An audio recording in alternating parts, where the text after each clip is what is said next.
Hey guys, how's it going? Kermode here. In this video, I'm going to show you guys how you can make an EQ sweeper band rack that allow you to sweep a band through a sound with effects on it to make your basses that much cooler. Really cool for like neuro basses, layering on dubstep basses. Really sick. You can get it for free in the description. But if you want to learn how to make it, check it out right now. So we have this really cool bass sound here.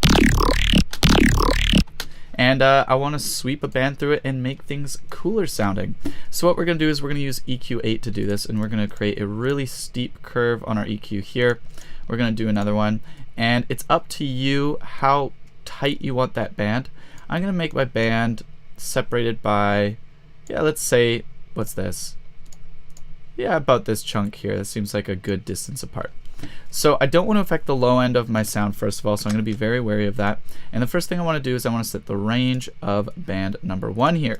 So what we're going to do is we're going to show automation here. We're going to map it to macro 1. We're going to map it to macro 1, and we're going to make sure in its range that this thing doesn't go below, let's say 150 hertz. We don't want this thing to go that low. We don't want to affect the mids too much. Actually, let's do like 125. That's pretty nice.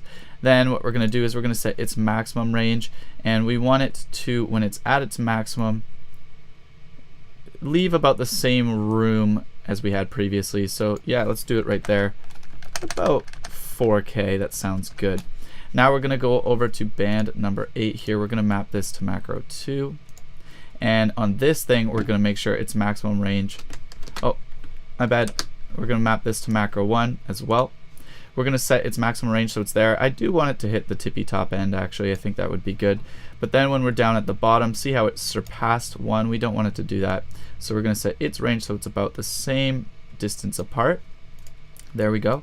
And now as we sweep that, we've got a band that's about equal distance apart the whole way through. I really like that. Now what we're going to do, we're going to call this the band. We're going to duplicate it. And on this one, we want just the clean highs. So what we're going to do is we're going to take 8, we're actually going to flip it, and we're going to turn off 1 altogether. We don't need it. So there we go. Now as this band moves, whatever distance is left over is existing in band 8. So we have a clean high band here. So we'll call this the highs. Keep everything clean. And what we're going to do is we're going to duplicate this band again. We're going to call this one the lows. And this time we're going to flip the low band, and we're going to turn off 8. So now the lows are always going to be clean, the highs are always going to be clean, and then in the middle we have this nice band that we can add effects to. So on our sound here, for example, on the middle band, I'm going to add a chorus effect,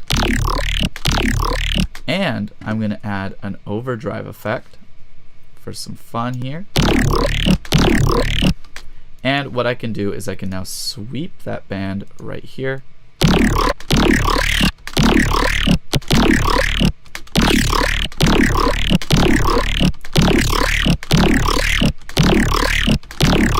And we get this nice control over our sound just like that.